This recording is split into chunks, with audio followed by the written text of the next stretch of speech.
February 22nd, 1967. Dawn breaks over war zone C in Tay Ninh Province, South Vietnam.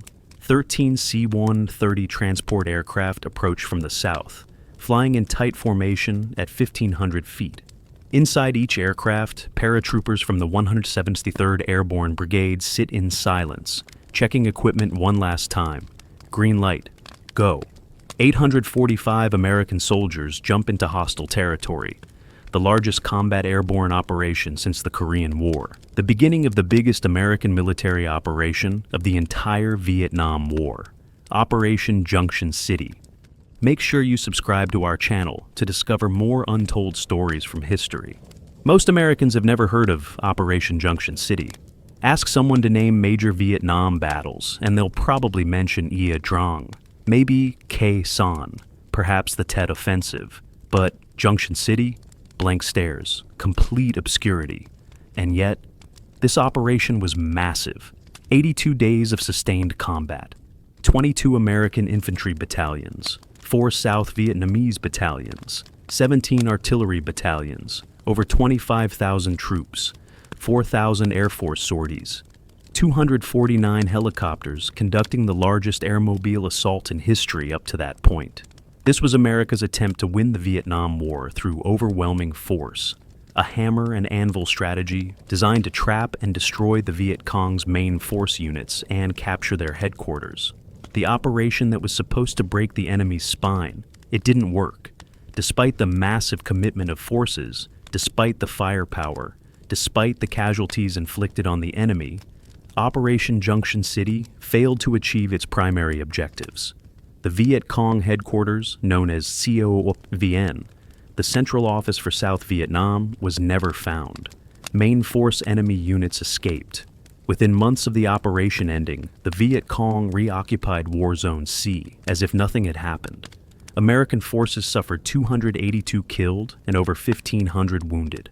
The Viet Cong lost heavily, over 2,700 dead by American count. But they survived. They adapted. They continued fighting. Junction City demonstrated both the immense military power America could bring to bear and the fundamental futility of trying to win a guerrilla war through conventional military operations. Why has Junction City been forgotten? Several reasons. First, timing. The operation happened in early 1967, before the Tet Offensive that would shock America in early 1968. Everything before Tet gets overshadowed by what came after. Second, outcome. Junction City wasn't a clear victory. The objectives weren't achieved. The enemy survived. Nobody wants to remember operations that failed. Third, complexity. 82 days of operations involving dozens of units across a large area don't fit into a simple narrative. It's hard to tell the story in a way that captures public imagination. Fourth, the airborne drop. While historically significant, only 845 men participated. It was dramatic but small compared to World War II operations. So Junction City faded from memory, forgotten despite its scale, lost despite its significance. But Operation Junction City matters. It matters because it represents a crucial moment in the Vietnam War, when American military leadership believed they could achieve decisive victory through conventional military operations. It matters because the lessons learned or not learned would shape how America fought for years afterward. It matters because American soldiers fought and died there, and their sacrifice deserves recognition. It matters because understanding what happened at Junction City helps us understand why America lost Vietnam. The operation's failure wasn't due to lack of effort or courage or firepower.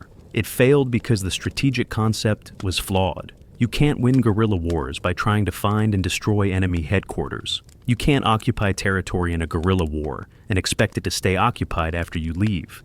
You can't kill your way to victory when the enemy can retreat across borders you can't cross and return when you're gone. These lessons seem obvious now. They weren't obvious in February 1967. Junction City would teach them the hard way. This is the story of Operation Junction City.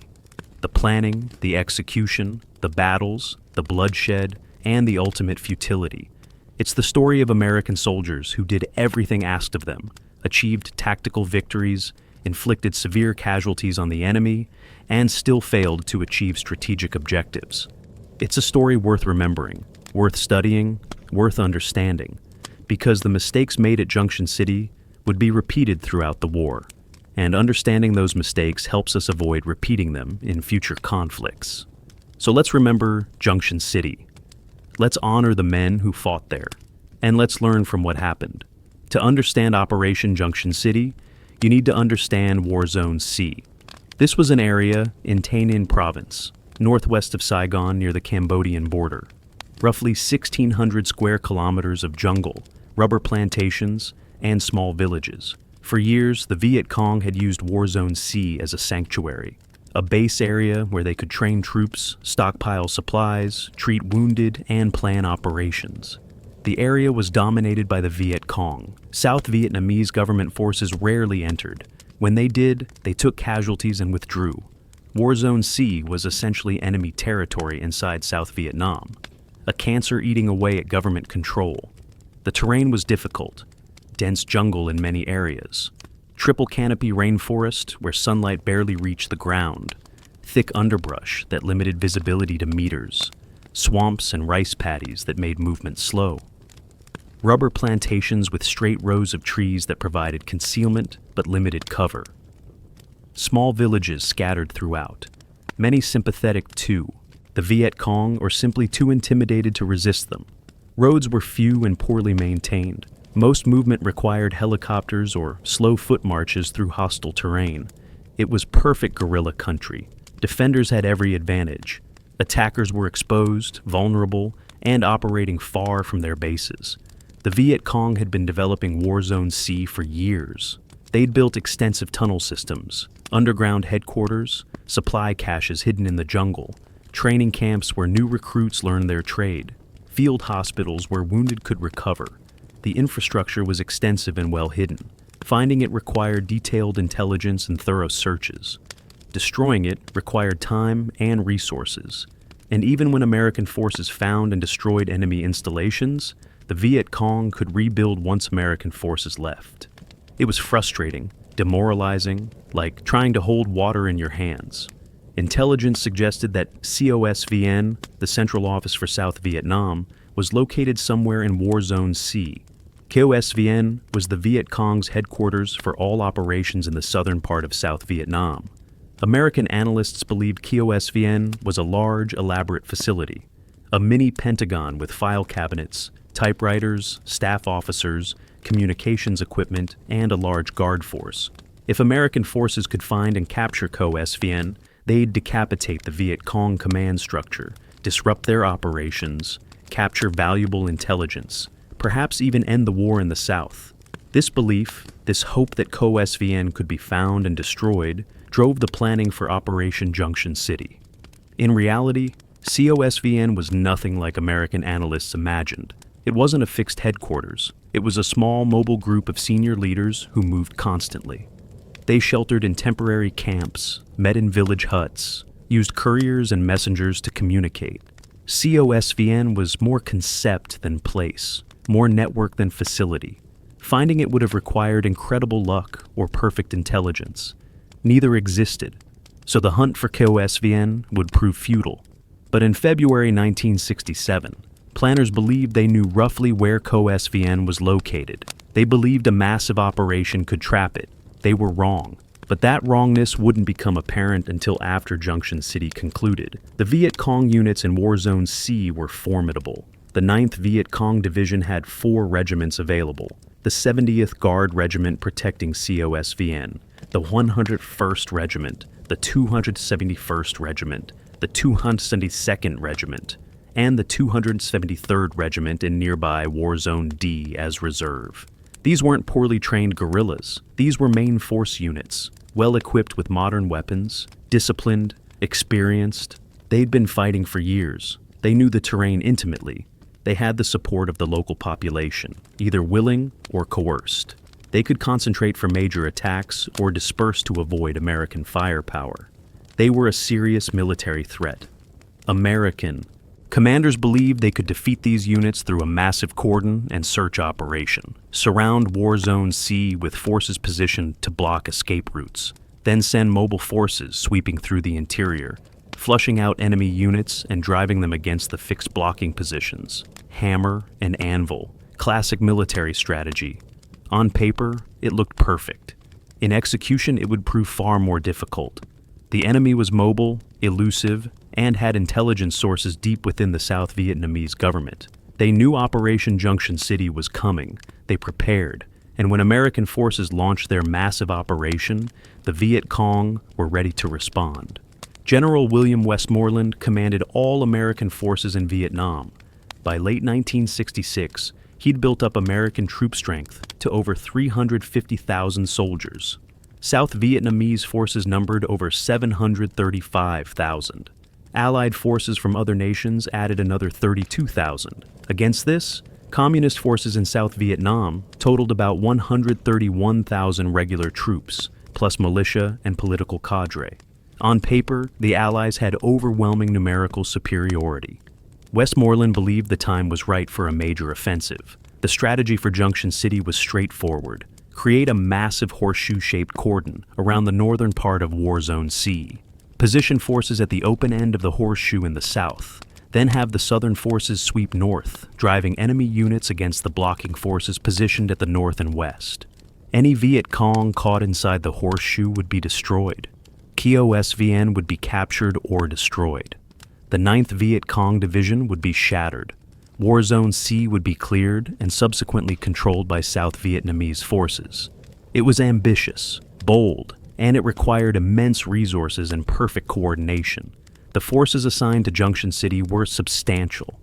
The 1st Infantry Division, the Big Red One, with most of its battalions, the 25th Infantry Division with its attached brigades, the 3rd Brigade of the 4th Infantry Division, the 196th Light Infantry Brigade, the 173rd Airborne Brigade, the 11th Armored Cavalry Regiment, artillery battalions, aviation units, Air Force tactical aircraft, and B-52 strategic bombers. South Vietnamese units, including Marine battalions. Over 25,000 troops total. This was American military power at its peak in Vietnam. Everything available was thrown at War Zone C. The intention was overwhelming force, shock and awe before that phrase was coined. The operation would begin dramatically. At dawn on February 22nd, forces would move simultaneously to establish the horseshoe cordon. The 173rd Airborne Brigade would conduct a combat parachute jump, dropping 845 paratroopers into Drop Zone C north of the village of Kadam. This would be the first American combat airborne operation since the Korean War. Simultaneous with the parachute drop, other units would conduct massive helicopter assaults, landing infantry battalions at multiple locations around War Zone C's perimeter. 249 helicopters would participate, creating one of the largest airmobile operations in history. The scale was unprecedented. The coordination required was immense. If everything worked perfectly, War Zone C would be surrounded before the enemy could react. Once the cordon was established, the Hammer forces in the south would begin sweeping north. The 2nd Brigade of the 25th Infantry Division and the 11th Armored Cavalry Regiment would advance methodically, searching every village, every patch of jungle, every suspected enemy position. They'd drive the Viet Cong north against the anvil of blocking forces. Those forces would prevent escape and engage any enemy units that tried to break out. Artillery positioned at fire support bases throughout the horseshoe would provide supporting fires. Air support would be on call continuously. B-52 strikes would hit suspected enemy concentrations. The firepower available was staggering. 366,000 artillery rounds would be fired during the operation.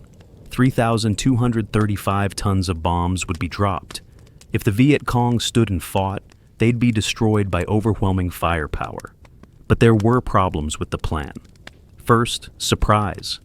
Could such a massive operation be mounted without the enemy learning about it? Probably not. Second, mobility. The Viet Cong could move faster through jungle than American mechanized forces. Could the cordon really prevent them from escaping? Doubtful. Third, Cambodia. The border was close. If enemy forces retreated into Cambodia, American forces couldn't follow.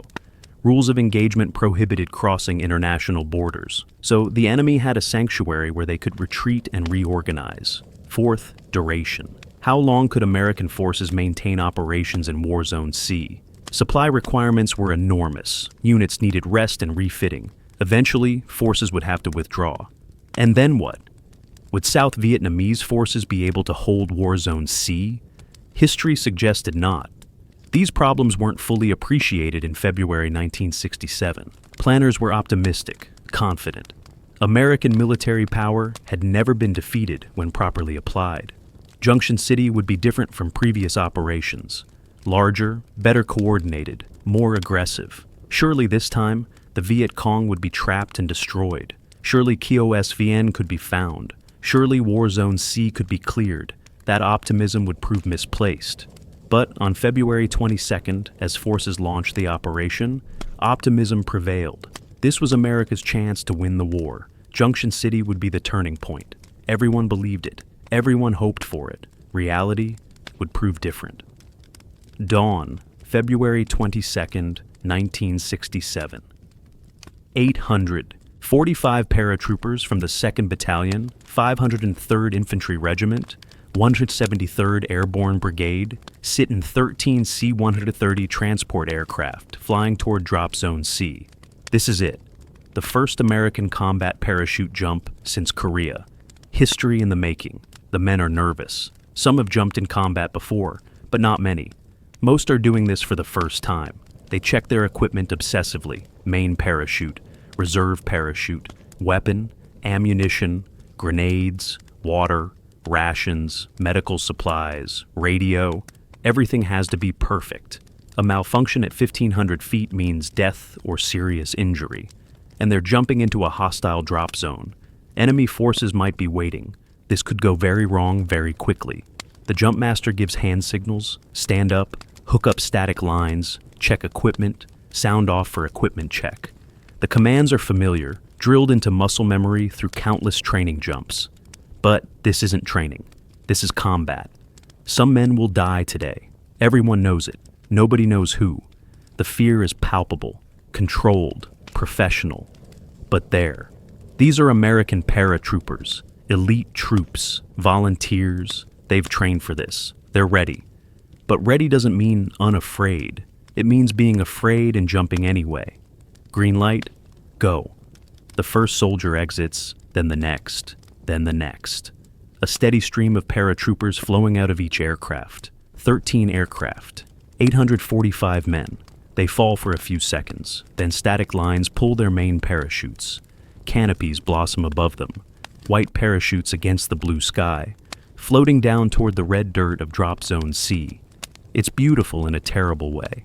Peaceful from a distance, not peaceful for the men hanging beneath those parachutes. They're scanning the ground, looking for enemy positions, preparing for the shock of landing, getting ready to fight if necessary. The drop zone is north of Kadam Village, near the northern edge of War Zone C. Intelligence suggested light enemy presence in the area.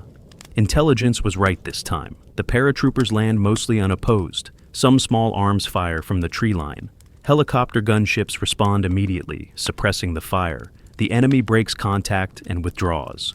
Within minutes, all 845 paratroopers are on the ground. They assemble by units, secure the drop zone, begin moving toward their objectives. The jump was a success. No significant casualties. Perfect execution, and historically significant. The only major combat airborne operation of the entire Vietnam War.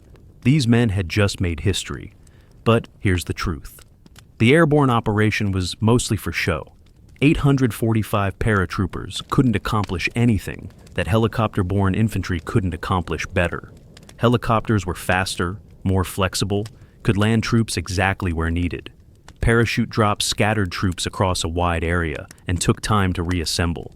The only advantage was psychological, the shock value of paratroopers dropping from the sky, the message it sent to the enemy, the morale boost for American forces.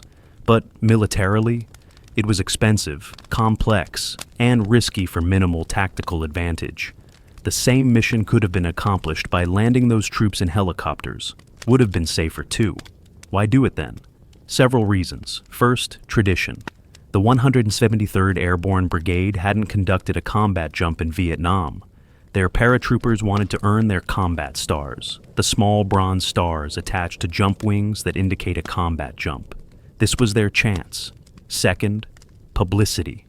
A combat airborne operation would get media attention, would demonstrate American military capability, would show the enemy that American forces were escalating operations. Third, capability demonstration. If American forces could mount a combat airborne operation, it showed they had the resources and skill to conduct complex operations. It sent a message to both allies and enemies. So the jump happened for all those reasons. And it worked. The drop was successful. Casualties were minimal. Mission accomplished. Simultaneous with the airborne drop, helicopter assaults were happening all around War Zone C.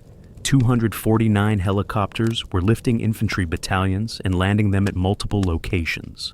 The 1st Infantry Division units landed in the north and northeast. The 25th Infantry Division units landed in the west. The 196th Light Infantry Brigade landed in designated areas.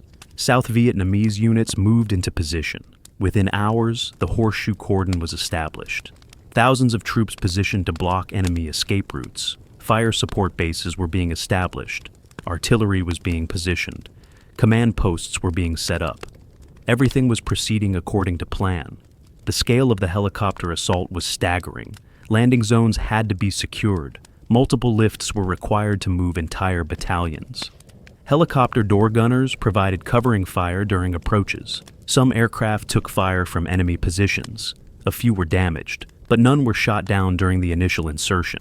It was a remarkable achievement, moving that many troops that quickly across such a large area, getting them on the ground with minimal casualties, establishing the cordon before the enemy could react effectively.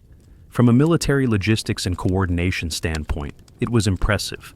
American forces had demonstrated they could conduct massive airmobile operations. That capability would be refined throughout the war. But Junction City represented a peak, a demonstration of American military power at its height in Vietnam. Now the operation could begin. The cordon was established. The anvil was in place.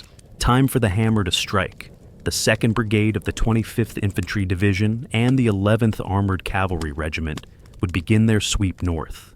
They'd search every square kilometer, find every enemy base, destroy every installation, capture every weapon and document, drive the enemy north against the blocking forces. That was the plan. That was what everyone hoped would happen. Reality would prove more complicated. The Viet Cong weren't where intelligence said they'd be. They'd moved, dispersed, hidden. They knew American forces were coming. They'd prepared, and they'd fight on their own terms, not America's. The battle for War Zone C was just beginning. February 22nd through February 24th, 1967. The Hammer forces begin their sweep north through War Zone C. The 11th Armored Cavalry Regiment and the 2nd Brigade, 25th Infantry Division, advance methodically from the south. Scouts move ahead. Main forces follow. Engineers clear routes. Everyone expects heavy contact. Everyone's ready for major engagements. And nothing happens. The enemy isn't there. Villages are empty or hold only civilians. No major Viet Cong installations are found. No main force units engaged. It's eerily quiet. In the first 5 days of Operation Junction City, American forces killed only 54 Viet Cong. Against that, 28 American soldiers died. That's a terrible kill ratio, nearly 1 to 2. Normally, American forces inflicted casualties at ratios of 10 to 1 or better. But during Junction City's opening days, the enemy was winning the casualty exchange. Why? Because they weren't massing for battles. They were using small ambushes, harassing attacks, sniper fire, booby traps, hit and run, classic guerrilla tactics, refusing to stand and fight where American firepower could destroy them. The lack of major contact was deeply disappointing to American commanders. Where was COSVN? Where was the 9th Viet Cong Division? Intelligence had said they were in War Zone C, but they weren't being found. Had they escaped the cordon before it closed? Had they dispersed into small groups? Were they hiding, waiting for American forces to pass? Nobody knew. Patrols searched thoroughly. found some supply caches, some tunnel complexes. But nothing major, nothing that looked like a division headquarters or COSVN. It was frustrating, maddening, all this effort, all these resources, and the enemy had seemingly vanished. What American commanders didn't know was that the Viet Cong had intelligence about Junction City before it launched. A North Vietnamese colonel, Dinh Thi Van, had successfully placed intelligence agents in social circles that included senior South Vietnamese and American officers. Through these sources, the Viet Cong learned that a major operation was being planned against War Zone C. They learned the general outline of the plan. They learned when it would happen, and they prepared. COSVN relocated. Main force units dispersed or moved to positions where they could strike American forces on favorable terms. Supply caches were moved or camouflaged better. The Viet Cong weren't surprised by Junction City. They were ready for it. An ARVN staff officer was quoted during the operation's early phase, saying the Viet Cong seemed like ghosts. American forces were attacking in 6 spearheads, but didn't know where the enemy's main force was. Another officer noted that even in areas considered safe, South Vietnamese units were taking casualties. The Viet Cong were everywhere and nowhere. They controlled the tempo of the fighting. They chose when and where to engage. American forces were reacting, not dictating. This wasn't how the operation was supposed to unfold. This wasn't the decisive engagement planners envisioned. But the operation continued. Units searched methodically. Some significant finds occurred. On February 23rd, forces uncovered a large cache of weapons and ammunition. Documents were captured that provided intelligence about Viet Cong operations. A major tunnel complex was discovered and destroyed. These were tactical successes, but they weren't decisive. The enemy main forces remained elusive. COSVN wasn't found. The anvil and hammer strategy wasn't working because there was nothing substantial caught between them. Artillery fire support was continuous. Fire support bases established around the horseshoe cordon had artillery batteries that fired on suspected enemy positions, provided protective fires for units on patrol, and responded to contact with immediate suppressive fires. Thousands of rounds were being expended daily. B-52 bombers conducted arc light strikes on suspected enemy concentrations. 3-ship formations would approach at 30,000 feet, invisible and inaudible from the ground, then release tons of bombs that devastated large areas. Intelligence would suggest enemy forces in a location. B-52s would strike it. Ground forces would sweep through afterward, finding some dead bodies. Some destroyed installations, but rarely anything major. The air war was intense. 4,000 Air Force sorties would be flown during Operation Junction City. Fighter bombers struck targets throughout War Zone C. Helicopters provided transport, medical evacuation, fire support, and command and control. The skies above War Zone C were constantly full of American aircraft. It was an impressive display of air power, but air power alone couldn't win the battle. You needed ground forces to find, fix, and destroy the enemy. And the enemy wasn't being fixed. They were too mobile, too dispersed, too well hidden, too smart. They'd learned how to fight Americans, learned to avoid their strengths and exploit their weaknesses. And Junction City's opening days demonstrated that the Viet Cong had learned those lessons well. February 28th brought the first significant engagement. Elements of the Viet Cong 101st Regiment attacked a company from the 1st Infantry Division. The fight was sharp, intense, close range. American firepower eventually prevailed. Artillery and air support broke up the attack. The Viet Cong withdrew, leaving behind 25 dead. American forces suffered casualties but held their position. This was more like what planners expected. Stand-up fights where American firepower could be brought to bear. But even this engagement was on the enemy's terms. They'd chosen when and where to attack. They'd broken contact when conditions turned against them. They'd inflicted casualties and escaped. That pattern would repeat throughout Junction City. The enemy was fighting smart. Americans were fighting hard. But smart beats hard in guerrilla warfare. By early March, Junction City had been underway for over a week. Some tactical successes had been achieved. Some enemy forces had been killed. Some supplies captured. But the main objectives remained elusive. COSVN wasn't found. The 9th Division wasn't destroyed. War Zone C wasn't being cleared as thoroughly as hoped. The operation was working, but it wasn't working well enough. Commanders began reassessing. Maybe COSVN wasn't in the northern part of War Zone C. Maybe it was further east. Maybe the operation needed to expand. Maybe a second phase was needed. These discussions led to changes, new plans, renewed efforts. Junction City wasn't over. It was just beginning. The real battles were still to come. March brought a shift in the operation. General Jonathan Seaman, commanding 2 Field Force Vietnam, realized the initial horseshoe cordon hadn't trapped significant enemy forces, so he adjusted the plan.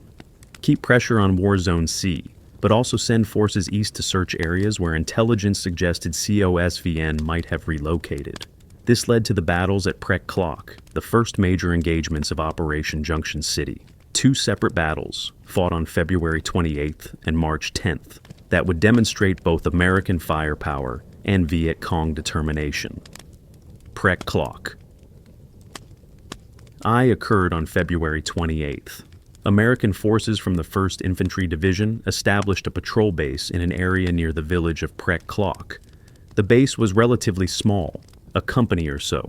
Standard defensive perimeter, artillery support available from nearby fire support bases. It looked like dozens of other patrol bases scattered across South Vietnam. Routine, nothing special. But the Viet Cong had other ideas. They'd identified the patrol base as a target, assembled a force to attack it, and planned a night assault designed to overrun the position. The attack came suddenly, mortar fire first, then infantry assault from multiple directions. The Americans were caught partially by surprise, but responded quickly. Defensive fires were established. Artillery support was called in immediately. The patrol base was under heavy pressure. Viet Cong soldiers reached the perimeter wire. Some penetrated into the defensive positions. Close combat ensued. Grenades, rifle fire at point-blank range, brutal fighting in the darkness. The Americans held. Just barely. But they held. Artillery broke up the massed assault. Air support arrived and struck enemy positions. The Viet Cong eventually withdrew. When dawn came, bodies littered the area around the patrol base. American casualties were significant, but manageable. The position had held. Victory. But this engagement demonstrated something important. The Viet Cong were willing to mass for attacks against American positions if they thought they could win. They weren't just conducting hit-and-run operations. They were attempting to overrun American positions through direct assault. This was dangerous for the Viet Cong because it exposed them to American firepower. But it showed their determination. They believed they could defeat American forces in direct combat if conditions were favorable. That belief would lead to more attacks, more battles, more casualties on both sides. Prek Klok. I was just the beginning. Prek Klok 2 occurred on March 10th. American forces had established a larger patrol base in roughly the same area. Better defenses, more troops. Lessons learned from the first battle had been applied. But again, the Viet Cong attacked. Different units, same tactics. Heavy mortar barrage followed by infantry assault. This time, the Americans were even more ready. Defensive positions were stronger. Artillery support was pre-planned and immediately available. Air support was on standby. When the attack came, it was met with overwhelming firepower. The Viet Cong assault achieved some initial success. They breached the outer perimeter in places. Fighting was intense, but American firepower was decisive. Artillery fire broke up massed formations before they could fully develop their attacks. Airstrikes hit reinforcements moving toward the battle. Helicopter gunships provided close fire support. The Viet Cong couldn't sustain the assault. They took terrible casualties. Eventually, withdrew, leaving behind dozens of dead and wounded. American casualties were again significant, but much lower than enemy losses. Another victory. Another demonstration that, when American forces were prepared and had adequate fire support, they could defeat enemy attacks decisively. What did these battles teach? Several lessons. First, the Viet Cong were willing to fight major engagements if they believed conditions favored them. They weren't just guerrillas avoiding combat. They were a conventional military force capable of planning and executing major attacks. Second, American firepower was decisive when properly employed. Artillery, air support, and massed rifle fire from defensive positions could break up enemy assaults. Third, defensive preparation mattered. Well-prepared positions with good fields of fire and adequate supplies of ammunition could withstand major attacks. Fourth, the Viet Cong were learning too. Between Prec Clock Y and Prec Clock 2, they'd adjusted tactics, tried different approaches. They were adaptive, professional, dangerous opponents. But the strategic situation hadn't changed. The Viet Cong could mass for attacks, inflict casualties, then disperse, and escape. American forces could win tactical battles, but couldn't exploit those victories to achieve strategic objectives. The enemy wasn't being destroyed. They were being hurt, weakened, but not eliminated. And that was the fundamental problem with Operation Junction City. Tactical victories didn't translate to strategic success. Winning battles wasn't winning the war. The Viet Cong could afford to lose these engagements. They had sanctuaries in Cambodia. They could withdraw, rest, refit, and return. American forces couldn't stay in War Zone C indefinitely. Eventually, they'd have to leave, and when they did, the Viet Cong would return. That cycle defined the futility of Junction City, and of much of the Vietnam War itself. March 18, 1967. General Bruce Palmer Jr. took command of 2 Field Force Vietnam, replacing General Seaman. Palmer immediately assessed the situation and decided Junction City needed to expand. The initial horseshoe cordon hadn't trapped significant enemy forces. Intelligence suggested COSVN and main Viet Cong units had relocated to areas east of the original operational area. So, Palmer launched Phase 2 of Junction City. This phase would involve the 1st Infantry Division and the 11th Armored Cavalry Regiment, reinforced by 3 additional brigades. The 1st Brigade of the 9th Infantry Division, the 3rd Brigade of the 4th Infantry Division, the 153rd Airborne Brigade. This was a massive force. Palmer intended to sweep War Zone C systematically and engage any enemy forces that stood to fight.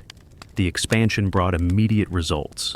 On March 19th, just 1 day into Phase 2, American forces fought the Battle of Ap Bao Bang II. This would become the first major battle of the operation, one that demonstrated both the capabilities and limitations of American mechanized forces in Vietnam. The battle occurred when elements of the 3rd Squadron, 5th Cavalry Regiment, were securing Fire Support Base 20 north of the village of Ap Bao Bang. The unit had 129 men, 6 M48 Patton tanks, 20 M113 armored personnel carriers, and 3 mortar carriers. They formed a circular perimeter defense. Standard procedure. Everything seemed routine. Then night fell. At 22:50 hours, the Viet Cong began probing the perimeter. First, they drove 15 cattle with bells across the highway northeast of the position, a distraction, a test. Then, at 2300 hours, they opened fire with a .50 caliber machine gun from the railway embankment. American tanks and APCs returned fire. Searchlights illuminated enemy positions. The fight intensified. Then, at 30 minutes past midnight on March 20th, the main attack began. The Viet Cong 273rd Regiment, supported by other units, launched a full-scale assault on Fire Support Base 20. The attack was coordinated and professional: mortar fire, rockets, recoilless rifles, small arms. The Viet Cong had heavy weapons and knew how to use them. They hit the American position from multiple directions, swarmed over some of the armored vehicles. Fighting was close range, desperate. The Americans had to fire their machine guns at point-blank range, sometimes shooting at enemy soldiers climbing on their own vehicles. It was chaos, but the Americans had advantages: armor, firepower, training. They fought back viciously. Armored vehicles drove toward enemy positions, firing as they moved. Infantry dismounted and engaged with rifles and grenades. Artillery from nearby fire bases provided support. Airstrikes were called in. F-4 Phantoms dropped bombs and napalm on enemy concentrations. The battle raged for hours. By dawn, the Viet Cong attack had been defeated. The Americans had held. Fire Support Base 20 remained in American hands. But the cost was real.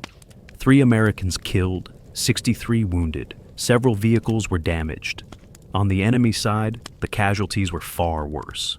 227 Viet Cong bodies were counted, 3 prisoners captured. the 273rd Regiment had been bloodied badly. They had attempted to overrun an American position through direct assault and failed. American firepower had been decisive: artillery, air support, the massed guns of armored vehicles. It had broken the assault and inflicted terrible casualties. But again, the strategic picture was unchanged. The Viet Cong 273rd Regiment had been hurt, but not destroyed. They withdrew to Cambodia or dispersed into the jungle. They'd regroup, replace casualties, return to fight another day. The Americans had won the battle, but couldn't exploit the victory, couldn't pursue the retreating enemy across the border, couldn't maintain forces at Fire Support Base 20 permanently. The tactical victory was real, but strategically, it was another data point showing that American forces could win battles but not the war. The enemy was too resilient, too adaptable, too willing to accept casualties. They understood this was a war of attrition, and they believed they could outlast America's will to fight. More battles followed. On March 21st, another major engagement erupted. This one would be even bigger, even bloodier, and even more significant. The Battle of Soi Tre, also known as the Battle for Fire Support Base Gold. This battle would become one of the most intense fights of Operation Junction City, one that would test American forces to their limits and demonstrate just how determined and capable the Viet Cong were, and how dangerous War Zone C remained despite American efforts to clear it.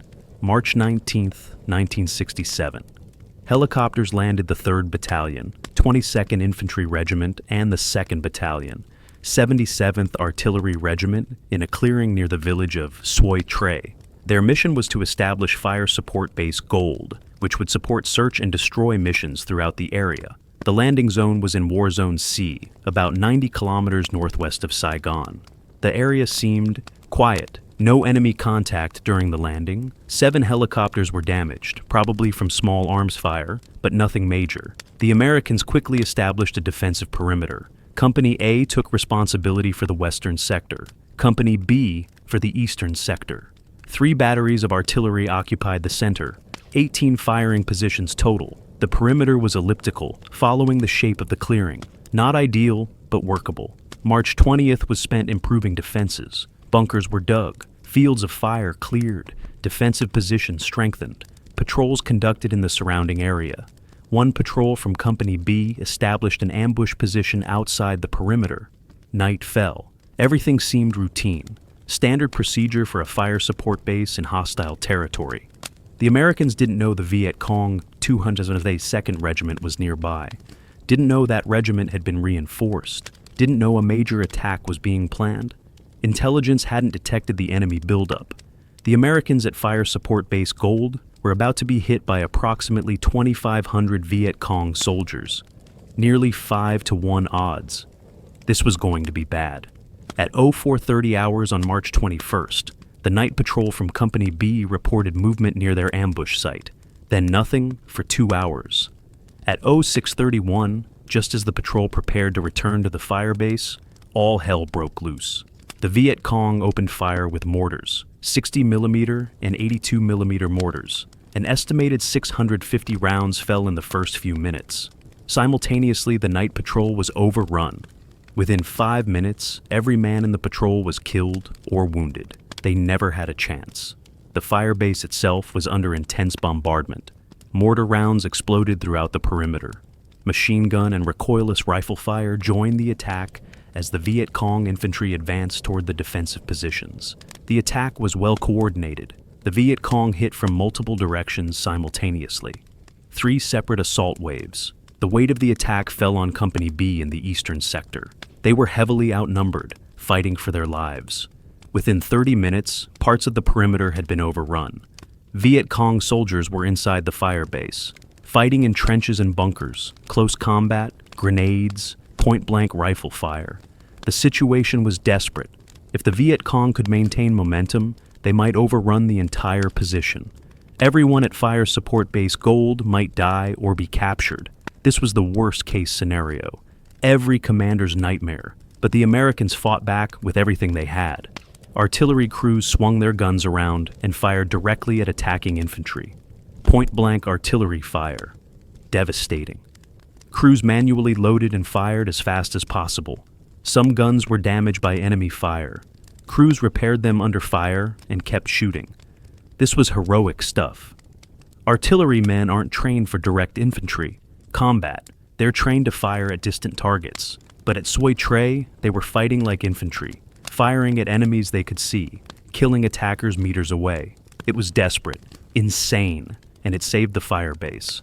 The firebase commander, Lieutenant Colonel John A. Bender, commanding the 3rd Battalion, 22nd Infantry, and Lieutenant Colonel John William Vesey Jr., commanding the 2nd Battalion, 77th Artillery, coordinated the defense brilliantly. They called in artillery fire from other fire bases, established protective fires that boxed in the defenders and killed anyone trying to advance.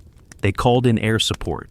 Air Force F-4 Phantoms arrived and dropped bombs and napalm on enemy positions.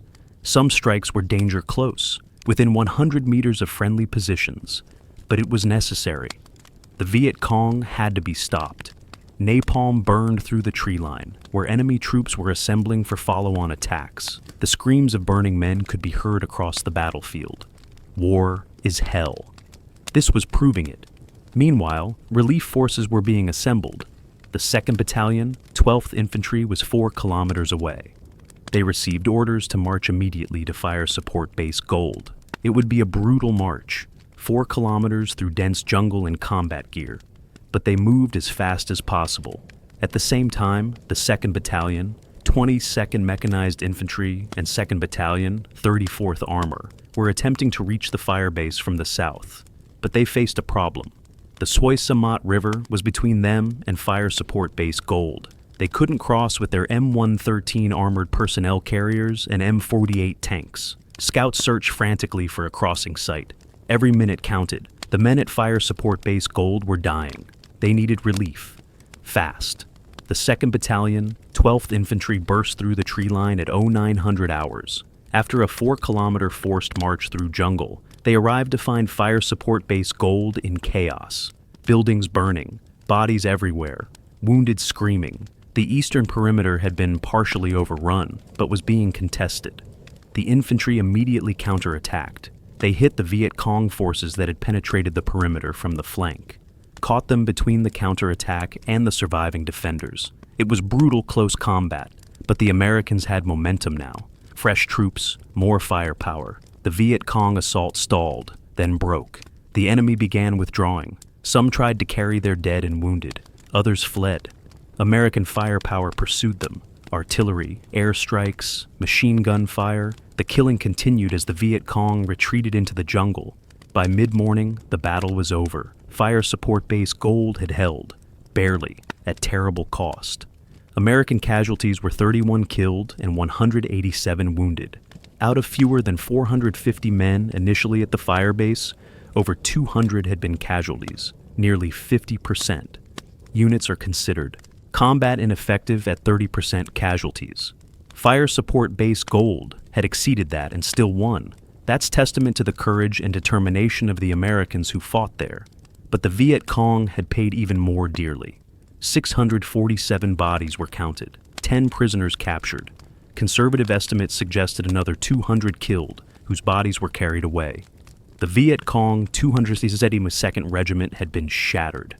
They'd attempted to overrun an American firebase through mass assault. They'd come close to succeeding, but American firepower and determination had defeated them. The battle ended as a decisive American victory. President Lyndon Johnson would later award the 3rd Brigade, 4th Infantry Division, and attached units the Presidential Unit Citation for extraordinary heroism at Soi Tre. It was deserved. The men who fought that battle performed remarkably under impossible conditions. They'd faced overwhelming odds and prevailed. They'd shown that well-led, well-trained American forces could defeat much larger enemy forces when fighting from prepared positions with adequate fire support. Soi Tre would be studied for years as an example of successful defensive operations, but it also demonstrated the Viet Cong's willingness to accept terrible casualties in pursuit of objectives. They'd lost nearly 1,000 men trying to overrun one firebase. They'd failed, but they'd tried. That determination, that willingness to sacrifice, would characterize the entire war. The Viet Cong and North Vietnamese would outlast America not by winning battles, but by refusing to quit. by absorbing losses that would break most armies and continuing to fight.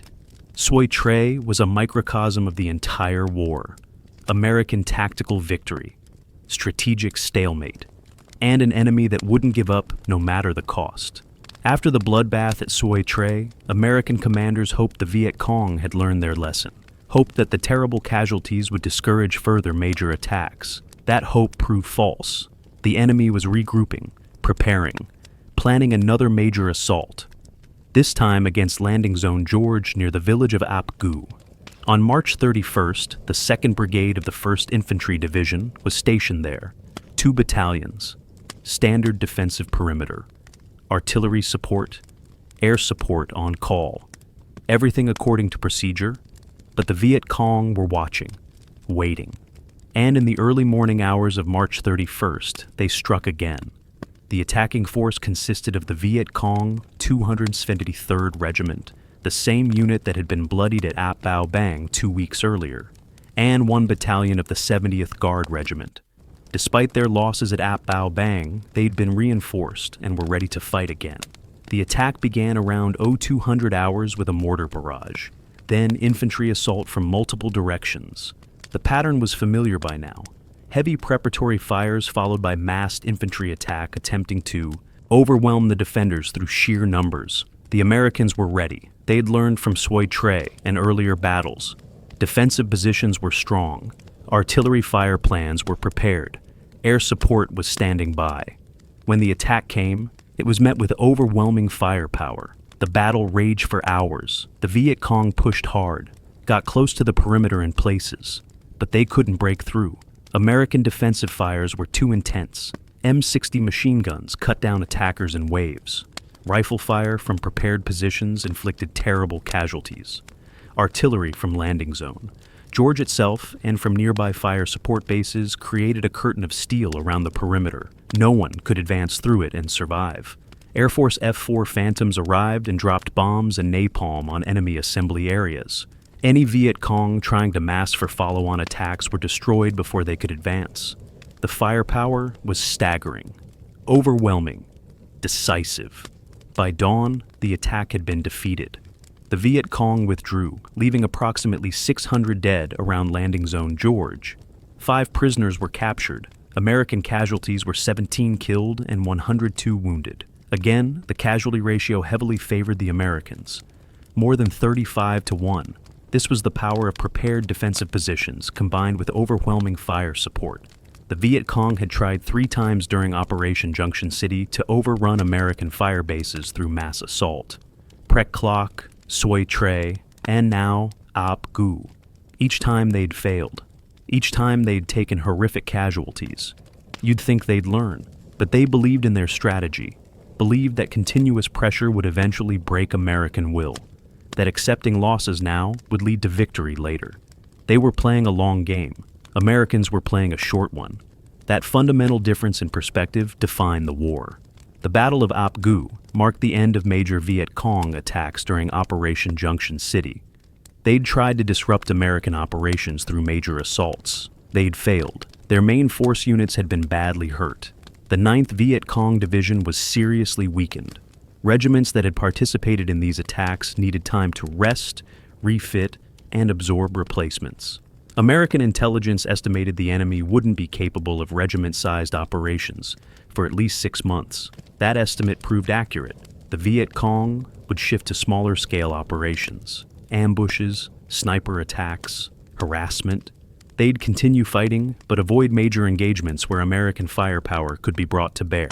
They'd learn their lesson, not the lesson American commanders hoped they'd learn, which was that fighting Americans was futile. The lesson they actually learned was that massing for attacks against prepared American positions was costly. Better to hit and run, better to choose fights carefully, better to avoid American strengths and exploit American. 8 weaknesses. These were the lessons of Junction City, and the Viet Cong would apply them for the rest of the war. American forces continued operations through April, but contact with enemy main force units decreased significantly. Instead of battles, American forces found supply caches, tunnel complexes, documents, weapons, rice stores. On April 16th, 2 Field Force, in agreement with MACV, decided to continue operations with a third phase of Junction City. Elements of the 25th Infantry Division continued sweeping War Zone C until May 14th. They recovered large amounts of material, 810 tons of rice, 600 tons of small arms and ammunition, 500,000 pages of documents. These were significant finds. But the main enemy forces were gone, escaped to Cambodia, dispersed, hidden. War Zone C was being picked over, but the Viet Cong 9th Division headquarters in COSVN remained unfound. The massive amount of captured material demonstrated that War Zone C had indeed been a major enemy base area. The tunnel systems, supply caches, and infrastructure that were discovered and destroyed represented years of Viet Cong effort. Destroying this infrastructure was valuable. It would take the enemy time and resources to rebuild, but it wasn't decisive, because the enemy could rebuild, could return, could reoccupy areas American forces couldn't hold permanently. That was the fundamental problem. American forces were transient, the Viet Cong were permanent. American forces would eventually leave, the Viet Cong would stay. And when Americans left, the Viet Cong would return. It was inevitable, predictable, and ultimately what happened. Operation Junction City cleared War Zone C temporarily. Within months, the Viet Cong had reoccupied much of it. All the blood, all the effort, all the resources, for temporary gain. That was the tragedy of Junction City. That was the futility of trying to win a guerrilla war through conventional military operations. The lessons were clear. Whether American military and political leadership would learn them remained to be seen. Operation Junction City officially concluded on May 14, 1967. 82 days of sustained combat operations. The statistics were impressive in scope, if not in strategic achievement. Let's examine what was accomplished, what was spent, what was gained, and what was lost. Because the numbers tell a story of American military power and American strategic confusion, a story of tactical success and strategic failure. Let's look at the data. American casualties for Operation Junction City totaled 282 killed in action, over 1,500 wounded. These numbers represented real human beings. American soldiers, most barely out of high school, who died in Vietnamese jungles fighting a war many didn't fully understand. 282 families who received telegrams informing them their sons, husbands, or fathers wouldn't be coming home. 1,500 wounded, many with injuries that would affect them for the rest of their lives. Missing limbs, traumatic brain injuries, psychological trauma. These casualties were the price paid for Junction City. Were they worth it? That depends on what was achieved. Enemy casualties were much higher, at least according to American reports. 2,728 confirmed killed, 34 captured, 139 deserters or defectors. These numbers were calculated by body counts, always a problematic measure. American units were under pressure to produce high body counts, which created incentives to exaggerate. But even accounting for inflation, the enemy clearly lost heavily. The Vietnamese Ministry of Defense, in a report published in April 2017, claimed casualties were 10.2% of their total strength of 15,000 men, which works out to 1,575 casualties, with 255 killed. Much lower than American claims, but still significant. The truth probably lies somewhere between. The Viet Cong 9th Division was seriously weakened. Regiments that participated in the major battles were combat ineffective for months. That was real. That mattered. But the division survived. It would fight again. And that also mattered. Material captured was substantial. 810 tons of rice, enough to feed thousands of soldiers for months. 600 tons of small arms and ammunition. Weapons that couldn't be used to kill Americans or South Vietnamese.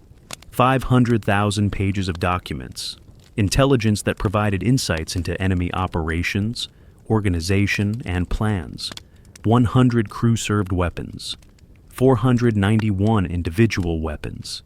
This material represented a significant logistical blow to the Viet Cong. Supplies they had accumulated over years were destroyed or captured. That hurt. It set them back. But it wasn't decisive. Because they could replace it. Cambodia and North Vietnam would resupply them. The captured material was a tactical success, but not strategically decisive. American resource expenditure was staggering. 366,000 artillery rounds fired. Think about that number. 366,000. The logistical effort to transport, store, and fire that much ammunition was immense. Each round had to be manufactured, shipped to Vietnam, transported to fire support bases, loaded, fired. The artillery tubes that fired those rounds needed maintenance, replacement. The crews needed rest, food, water, medical support. The cost and resources and effort was enormous. 3,235 tons of bombs were dropped. That's over 6 million pounds of explosives. 4,000 Air Force sorties were flown. Each sortie required fuel, ordnance, maintenance, pilot hours. The costs accumulated. Millions of dollars. Billions in today's currency, all spent to clear War Zone C, temporarily. 22 American infantry battalions participated, 4 ARVN battalions, 17 artillery battalions, over 25,000 troops total at peak. These forces required constant supply, food, water, ammunition, medical support, replacement equipment, helicopter support for transport and medevac, fixed-wing aircraft for fire support. The logistical tail supporting Junction City was massive. Thousands of support personnel worked around the clock, keeping combat forces supplied and operational. This was American military-industrial might on display. The capability to sustain large-scale operations thousands of miles from home was impressive, but it was also expensive and ultimately unsustainable. How long could America maintain such operations? How much would the American public tolerate? These questions weren't being asked seriously in early 1967. They would be by 1968. What was achieved strategically? War Zone C was temporarily cleared. Viet Cong infrastructure was destroyed. Main force units were weakened. Significant supplies were captured or destroyed. Intelligence was gathered. These were real achievements, but COSVN wasn't found. It had never been where American analysts thought it was. The Viet Cong 9th Division wasn't destroyed. It survived, withdrew, regrouped. War Zone C wasn't permanently secured. Within months, Viet Cong forces would return. The strategic objectives of Junction City weren't achieved. The operation demonstrated American military power, but it also demonstrated the limits of that power. You can't win guerrilla wars through conventional military operations alone. You need political solutions. You need to address the reasons people support the guerrillas. You need to provide security and governance that people accept. Junction City did none of that. It was purely military. And purely military solutions don't win guerrilla wars. That lesson should have been learned. History suggested it clearly. But American military and political leadership in 1967 still believed military force could achieve victory. Junction City's failure should have taught them otherwise. Whether it did is debatable. One of Operation Junction City's primary objectives was finding and destroying COSVN, the Central Office for South Vietnam. This was the Viet Cong's headquarters for all operations in the southern part of the country.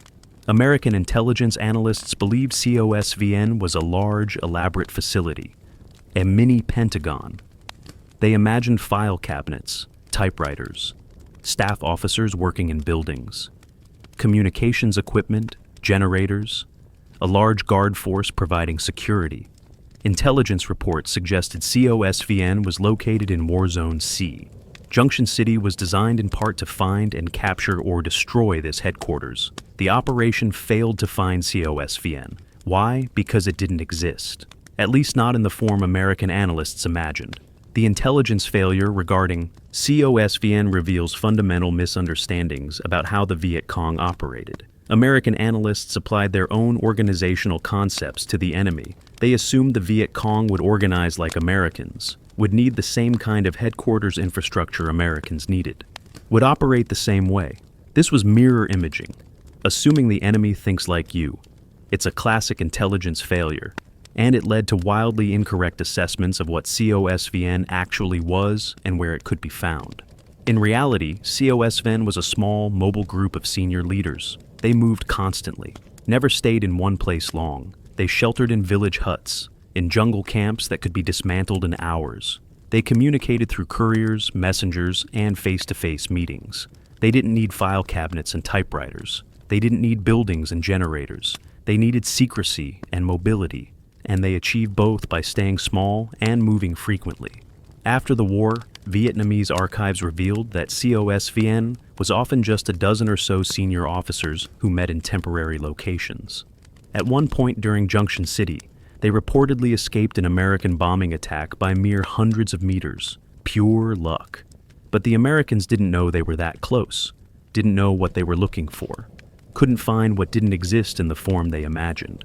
This intelligence failure had significant consequences. It meant Junction City was partly designed to capture something that couldn't be captured. Enormous resources were devoted to finding COSVN. Units searched. Intelligence assets were focused on the problem. All wasted. Because even if American forces had stumbled across COSVN's temporary location, they wouldn't have recognized it. Would have seen a few men in a jungle camp and not realized these were the senior leaders of the entire Viet Cong organization in South Vietnam. The intelligence failure regarding COSVN represented broader problems with American understanding of the enemy. The Viet Cong didn't operate like Americans, didn't organize like Americans, didn't think like Americans. Understanding them required setting aside American assumptions and really studying how they actually operated. That study didn't happen adequately. American intelligence improved throughout the war, but fundamental misunderstandings persisted. COSVN was just one example. Moreover, even if COSVN had been captured, would it have mattered? Probably not as much as American leaders hoped. The Viet Cong were decentralized. Local commanders had significant autonomy. Destroying COSVN would have disrupted command and control temporarily, but the organization would have adapted. New leaders would have emerged. Operations would have continued. The Viet Cong proved throughout the war to be remarkably resilient, adaptive, capable of absorbing losses and continuing operations. Decapitation strategies, trying to kill or capture enemy leadership, rarely work against. Insurgencies. Because insurgencies aren't dependent on individual leaders the way conventional militaries are. They're more like networks than hierarchies. You can damage networks, but destroying them requires eliminating every node. And new nodes keep emerging. COSVN couldn't be found during Junction City. But even if it had been, the strategic impact would likely have been less than hoped. The war would have continued. The Viet Cong would have adapted. American frustration would have persisted. The hunt for COSVN during Junction City represented American hopes for a decisive blow, a knockout punch, something that would change the war's trajectory. Those hopes were misplaced. Wars don't usually end with knockout punches. They end when one side loses the will to continue. The Viet Cong weren't going to lose will. They'd been fighting since the 1940s, first against the French, now against the Americans. They'd continue fighting as long as necessary. No single operation, no matter how large, would change that. Understanding this reality would have helped American strategy. Recognizing that there were no shortcuts, no decisive operations that would end the war quickly, just long, grinding attrition, political negotiation, building South Vietnamese capability.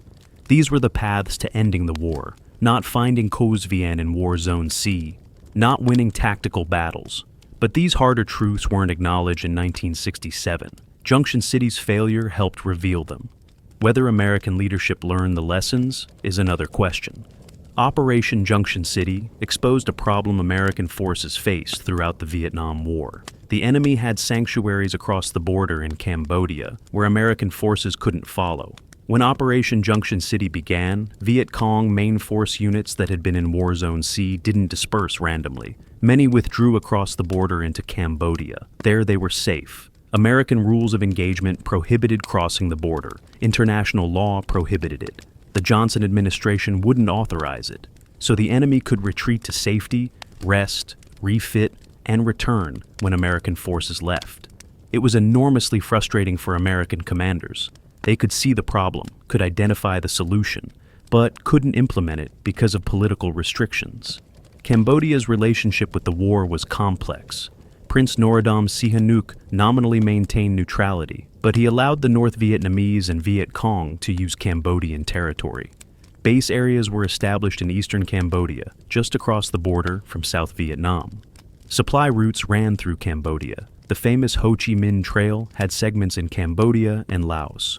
North Vietnamese logistics depended partly on these sanctuaries. Attacking them would have disrupted enemy operations significantly, but it would also have expanded the war, potentially drawn Cambodia directly into the conflict, created international condemnation. The Johnson administration decided the costs outweighed the benefits, so Cambodia remained off limits, and the enemy exploited that sanctuary ruthlessly. Before Junction City, the Cambodian sanctuaries were used primarily for logistics, supply depots, way stations for troops moving south. After Junction City, Allied intelligence learned the sanctuaries expanded dramatically. The Viet Cong moved not just supplies, but main force units into Cambodia. Headquarters elements relocated there. Areas that had been primarily logistical became operational bases. The enemy adapted. They'd learned they were too vulnerable inside South Vietnam to American firepower. So, they moved across the border where they were safe. This adaptation made them less vulnerable, but it also made them less effective, because operating from Cambodia meant longer supply lines, more difficult coordination with units still in South Vietnam, delays in responding to opportunities. The sanctuary was safety, but it was also limitation. The Cambodia problem would persist throughout the war. American commanders would repeatedly request authorization to attack sanctuaries. Sometimes limited operations would be approved, secret bombing campaigns, small-scale raids. But major operations into Cambodia wouldn't happen until 1970, when President Nixon authorized an incursion.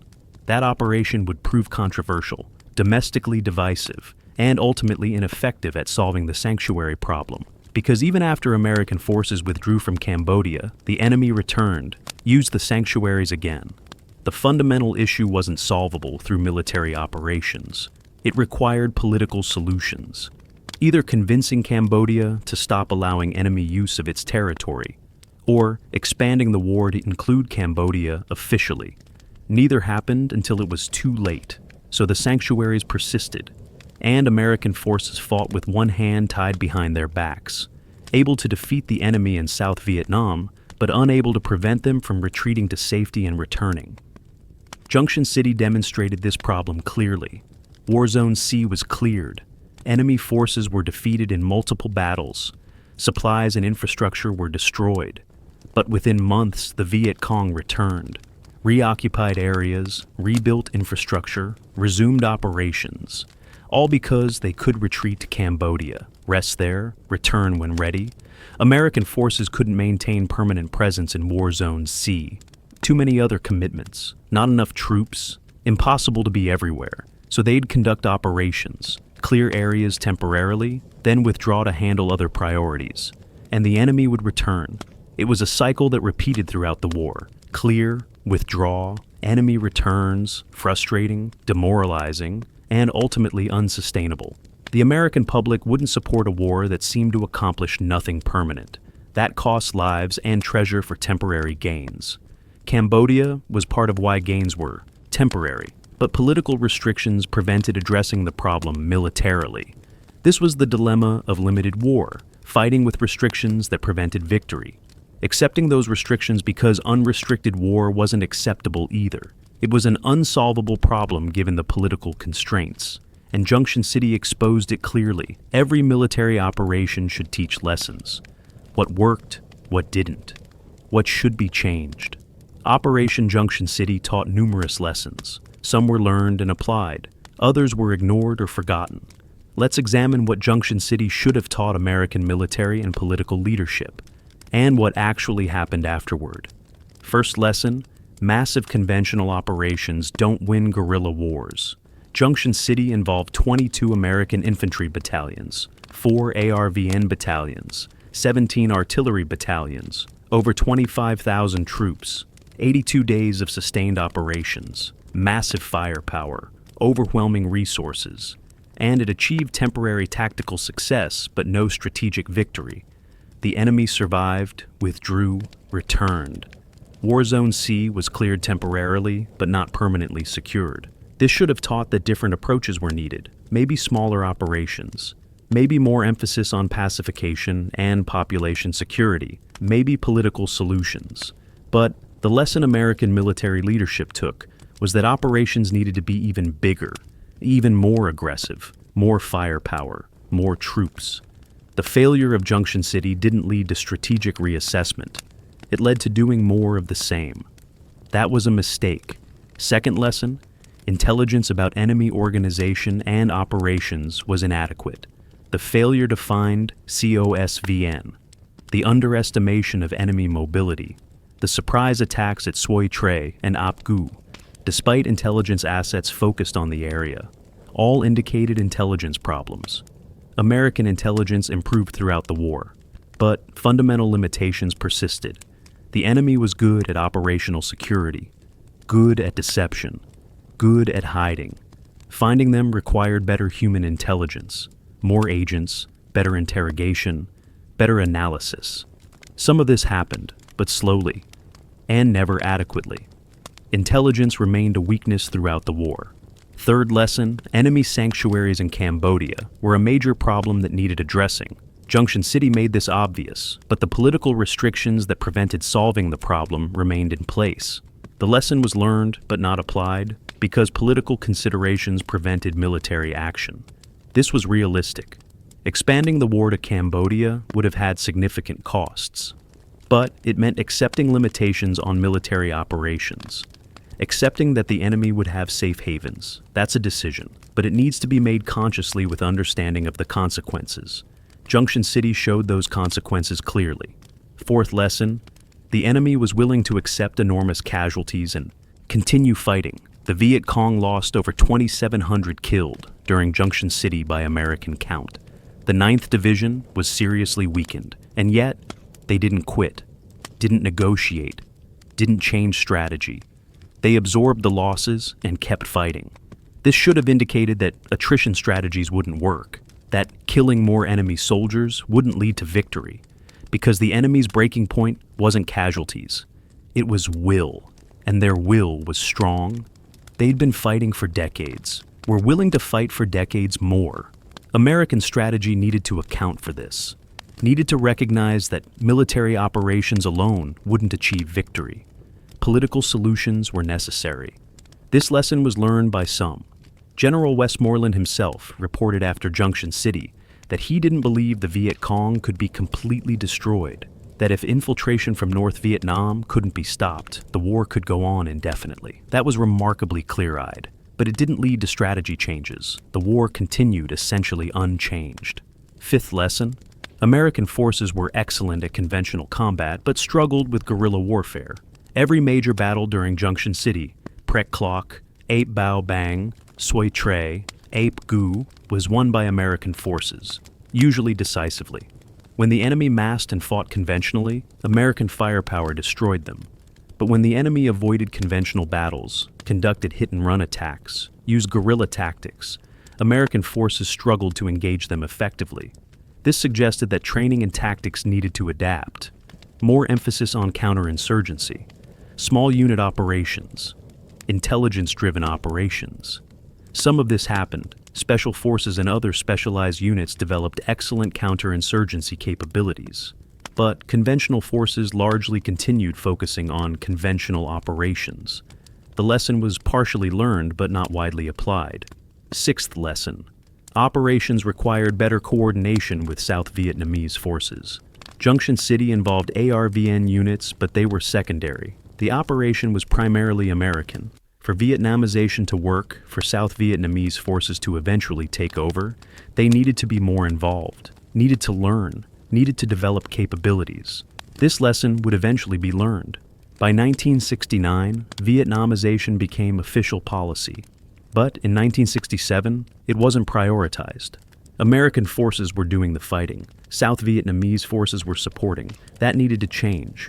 Junction City could have been used to develop ARVN capabilities. It wasn't. Missed opportunity. Seventh lesson, sustained operations, far from bases, were logistically challenging. Junction City required enormous logistics support, helicopter supply, runs, artillery ammunition, resupply, food and water for troops, medical evacuation, maintenance for equipment. All had to be sustained for 82 days. It was done. Successfully, but it was expensive, difficult, and it stretched resources. This lesson was applied. American logistics capabilities in Vietnam became remarkably efficient. The ability to sustain operations was a genuine strength, but it also meant enormous resource consumption, enormous cost, and those costs accumulated, eventually contributing to political pressure to end the war. These lessons were available. Some were learned, some were ignored, some were learned too slowly. The fundamental lesson that conventional military operations weren't winning the war and different approaches were needed was the hardest to accept, because it challenged assumptions, challenged how American military operated, challenged how leaders thought about war. Change is hard, especially institutional change. Junction City should have prompted deep strategic reassessment. It didn't, not immediately. That reassessment would come, but only after Tet, after more casualties, after more operations that achieved tactical success without strategic victory. Junction City was part of the learning process, a painful part, a costly part, but a necessary part. The lessons would eventually sink in, just not fast enough to change the war's outcome. May 14, 1967. Operation Junction City officially ended. American forces withdrew from War Zone C. Most units returned to their normal bases. Some remained in the area at 5 Special Forces camps that would monitor the region and provide early warning of enemy return. The operation was over. War Zone C was cleared, mission accomplished. Except, it wasn't. Within weeks, Viet Cong forces began returning. Within months, much of War Zone C was again under enemy control. By early 1968, it was as if Junction City had never happened. The enemy had returned. Infrastructure was being rebuilt. Operations resumed. All the blood, all the effort, all the resources for temporary gain. This outcome was predictable, should have been anticipated. American forces couldn't stay in War Zone C permanently. They had other commitments, other areas to secure. They'd rotated through War Zone C, conducted operations, then moved on. The Viet Cong were permanent. They lived there, or nearby in Cambodia. When Americans left, they returned. It was inevitable. The only way to prevent it would have been maintaining permanent presence.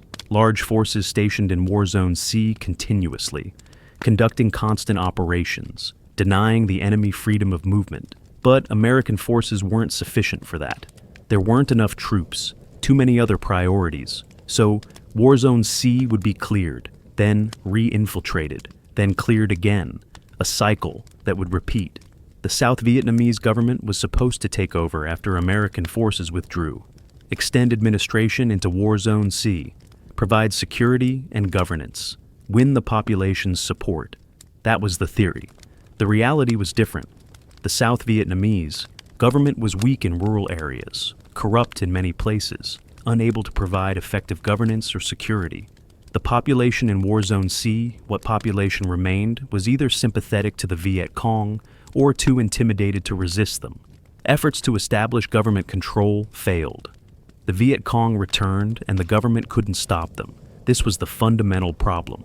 Military operations could clear areas temporarily, but holding them required effective governance.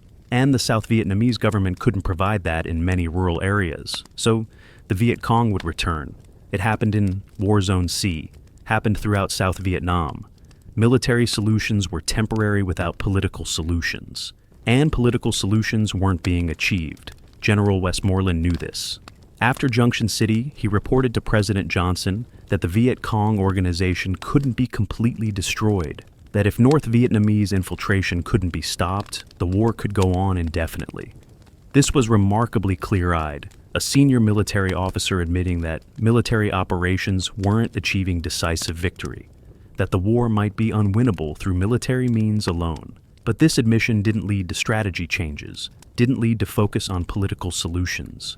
The war continued. More operations, more casualties, more temporary gains. The pattern Junction City established would repeat for years. It was frustrating, demoralizing, and ultimately contributed to American public turning against the war. By 1968, less than a year after Junction City, the Tet Offensive would demonstrate dramatically that the Viet Cong hadn't been defeated. They could still mass, still attack, still fight major engagements. Tet would be a tactical defeat for them. Losses were enormous, but it was a strategic victory because it shattered American public confidence that the war was being won. Junction City should have been a warning, a demonstration that clearing areas didn't mean controlling them, that killing enemy soldiers didn't mean defeating the enemy, that military operations without political solutions were futile. These lessons were available in May 1967. They weren't learned adequately.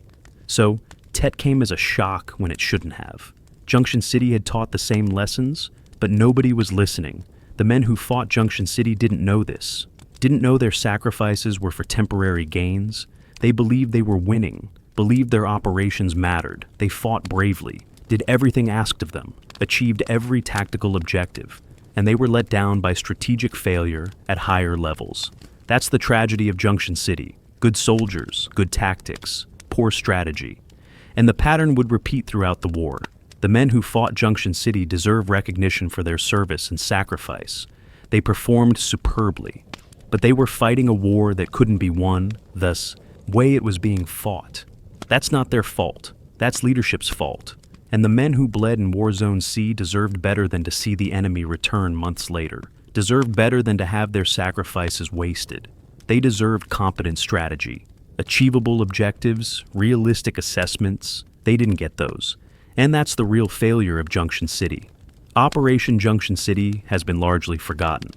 It's not taught in schools, not commemorated prominently. Most Americans have never heard of it. Even Vietnam veterans often don't know details unless they participated.